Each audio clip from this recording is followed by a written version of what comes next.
before we start the presentation, I just would like to tell you what I'm going to present. It's actually in contrast to what has been presented here till now. I'm presenting on lack of creativity than creativity. It just pains to see a lot of movies being ripped off and remade. But again, there's not just that's not always a bad thing. So I'm presenting both the aspects over here. So to start with, let's broadly categorize remakes into three categories just to make ourselves, just for our convenience. Inspirations, as we call them, just taking, it's more or less like taking 30-40% of a story and then adding your own masala to it. Rip-off is just shamelessly stealing somebody else's story and passing it off as your own. And remakes, as we all know, just remake of another movie, but with permission and giving due credit wherever required. Let's start on a good note with a few good inspirations that we know of. This is an Argentinian movie around 2-3 years old with a Spanish name that I cannot really pronounce. It's Sleepwalker is the English title.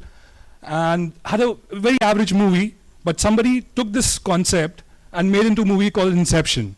That movie, if you see, the Argentinian movie was a very average movie, not anybody knows about it. But when Inception came out, Christopher Nolan thought, okay, let me take this idea, which was hardly 20% of only the sleepwalking concept was there. But okay, I'm slow, I guess. Okay, whatever, you read that, right? So, yeah, this is again another movie which is slightly above average. Patch Adams, very well appreciated.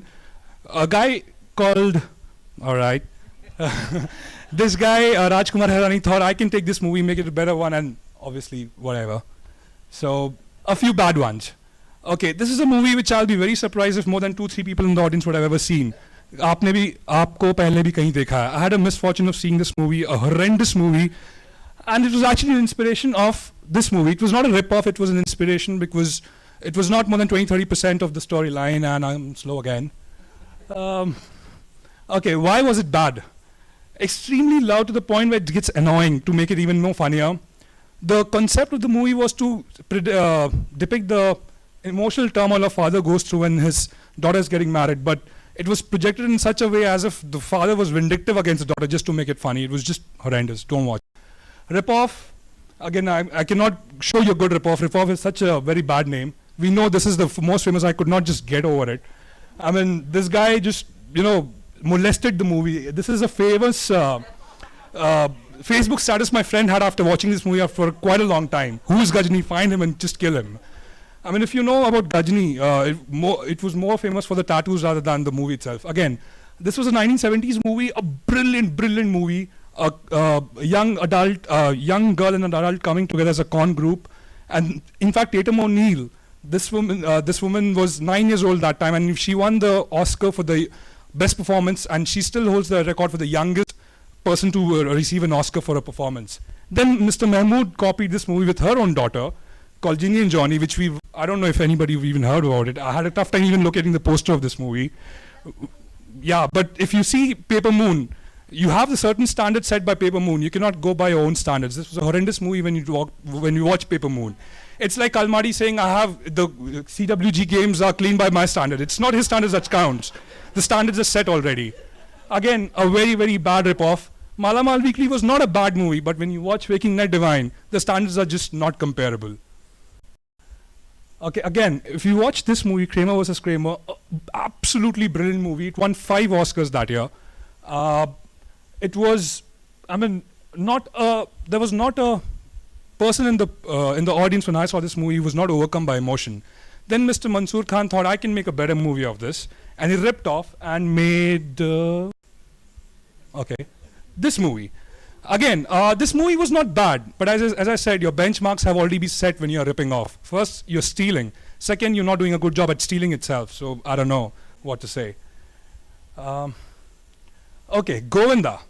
He ripped off some movies, Liar Liar, and this one, which we all know about basically, with his, Liar Liar was ripped off in, I think, Kyunki Main Jhoot Nahi Bolta, and Hitch was recently ripped off in Partner. He did not settle at that. He went a step ahead, he ganged up with the Chopra clan, and he was about to rip off a movie which we all love dearly called My Cousin Vinny. This movie is currently held up. It's completed, but it's held up. It's called Banda Ye Bindas Hai, because finally, 20th Century Fox stood up and said, "Stop piracy, stop stealing," and he sued the movie and Chopra. Apparently, Chopra's run a lot of campaigns against piracy. Remakes, well, this is the remake that I want talking about in this slide is actually a much better remake than the original one. Much more believable characters, much more crisper screenplay, and sadly did not get a wider appeal because it lacked a big star cast. That's always a problem with movies in India. This movie was the original, which is a very, very good movie, a French movie, Dinner de Cons. But Bheja Fry, as you all know, was a much, much better movie. If you see, Bheja Fry actually did a much better job than the Dinner, at least according to me. Again, but remakes, okay, either I'm slow or I'm fast, I'm sorry. Sometimes remakes are made as good as the original ones, but they're not as good because the time frame has changed. The viewers have evolved, the storytelling has been evolved, and it's just a bad judgment of tweaking the story according to current times. One such case was a recent movie that we saw, a recent action flick in Hollywood called Taking of Pelham 123. It was a nice movie. It was almost identical to the original one, but did not do as good. Why? Because it was in a different time frame. The original one, when it came out, was a new story. Now it's just a very, very common story. One other remake which did not suffer from such a thing was a recent movie which we all saw, The Karate Kid. The remake was also as good as the original one and was as well received as the original one. And I think that is a last slide, yeah. But just before I conclude, I just wanted to end with this thought that if you see, almost all of the rip-offs were Indian. And it's just sad because I think the industry was set in such a tone that the rip-offs were inevitable. If you can't even come up with the original name for your industry and name it Bollywood after Hollywood, you don't have much to expect. I'm just wondering, like, since the Thackeray, I'm sorry, since I assume that since H was replaced with B because it was Bombay, when will Thackerays run a movement to call it Mollywood since it's Mumbai, not Bombay anymore? Thank you.